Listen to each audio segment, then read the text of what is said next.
Les débats et les grandes nouveautés qui agitent notre continent, tout de suite dans Europe-Hertz.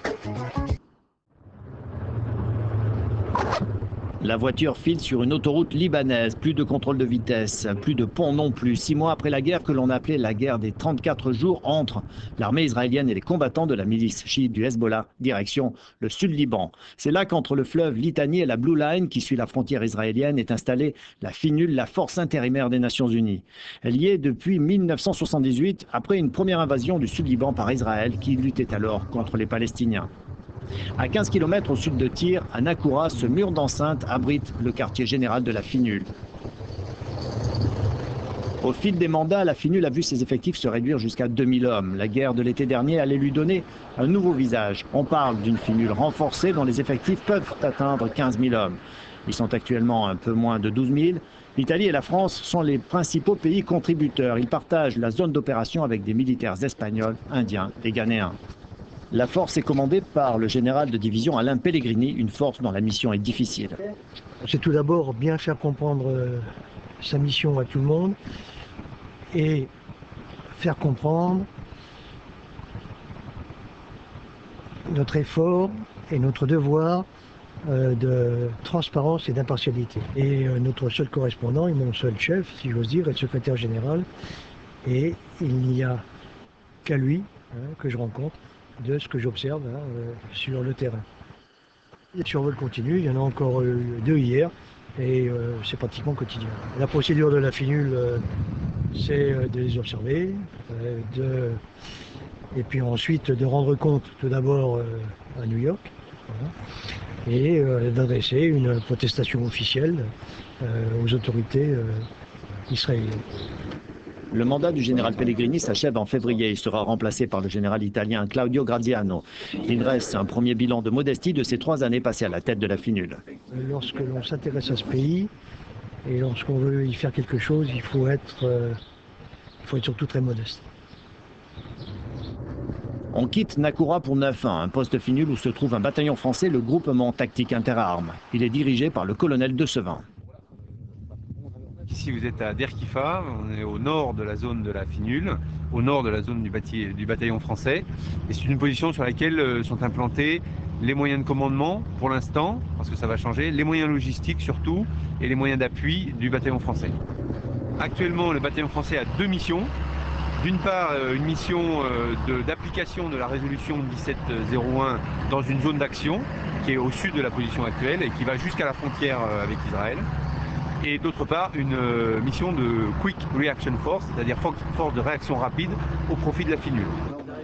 Le fer de lance de cette force de réaction rapide, ce sont des chars d'assaut, en l'occurrence des blindés français. C'est la première fois depuis près de 30 ans que la FINUL dispose de moyens lourds pour faire appliquer une résolution. Et il a fallu que les Libanais s'y habituent, eux qui, jusque-là, n'avaient vu que des chars israéliens. 4 Leclerc sont sous les ordres du lieutenant Saint-Saëns. Les gens étaient assez surpris de voir un si gros matériel arriver sur le théâtre, avec un petit peu d'étonnement puisqu'ils se souvenaient forcément de la présence des Merkava qui était encore très récente.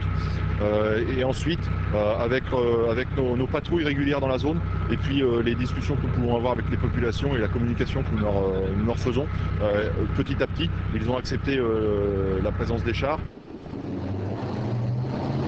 Cet après-midi, la patrouille formée de 2 chars et d'un VAB destiné à assurer la protection rapprochée des Leclerc s'élance vers l'est de la zone, direction la frontière israélienne.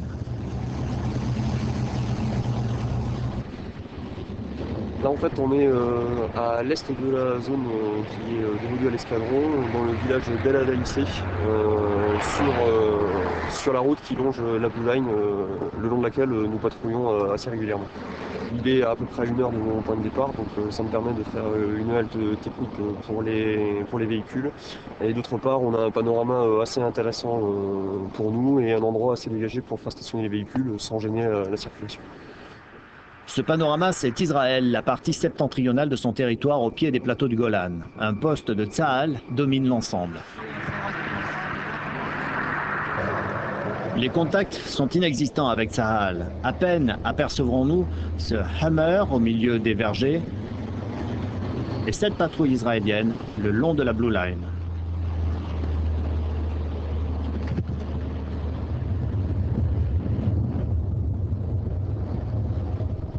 Le lendemain, rendez-vous avec les Italiens installés près du village de Chama. C'est la base la plus importante de la Finule. Elle a été créée de toutes pièces. 1 millier d'hommes y cohabitent.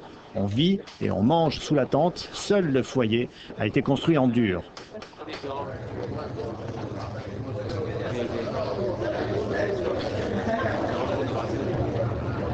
Avec plus de 2000 soldats, l'Italie est le pays qui contribue le plus à cette finule élargie. Et les Italiens ont trouvé là des missions différentes de celles dont ils ont l'habitude. Ce sont des missions différentes des autres, de celles que nous faisons normalement en Afghanistan et de celles que nous venons tout juste de faire en Irak. Ici, il y a un gouvernement et nous n'avons pas eu besoin d'imposer la paix, parce que les adversaires, que ce soit les Israéliens ou le Hezbollah, ont demandé l'intervention des Nations Unies.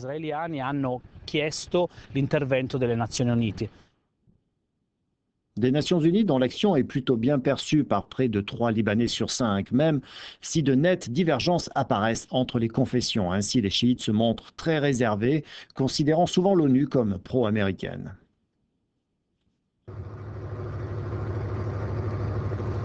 À la base de Chama, comme leurs collègues français, espagnols, ghanéens et indiens, les Italiens se préparent à effectuer les mêmes missions. Les activités opérationnelles principales sont des activités de patrouille et de présence sur le terrain. Nous faisons près de 80 patrouilles par jour ici, dans cette zone qui va du sud de Tyr jusqu'à la frontière israélienne, de jour comme de nuit, dans des véhicules blindés ou à pied.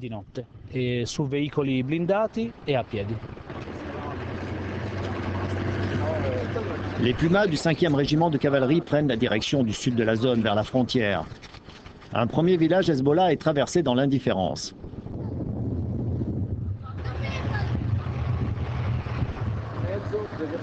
La patrouille s'arrête à l'entrée du village suivant pour réaliser un static point avant de traverser la localité.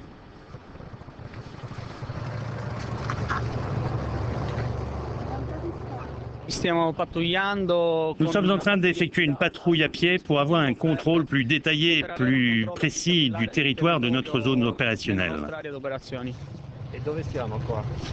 Nous sommes ici dans un village au sud de Chama, un village qui s'appelle Al-Ma'ash Sha'ab, un village essentiellement chrétien.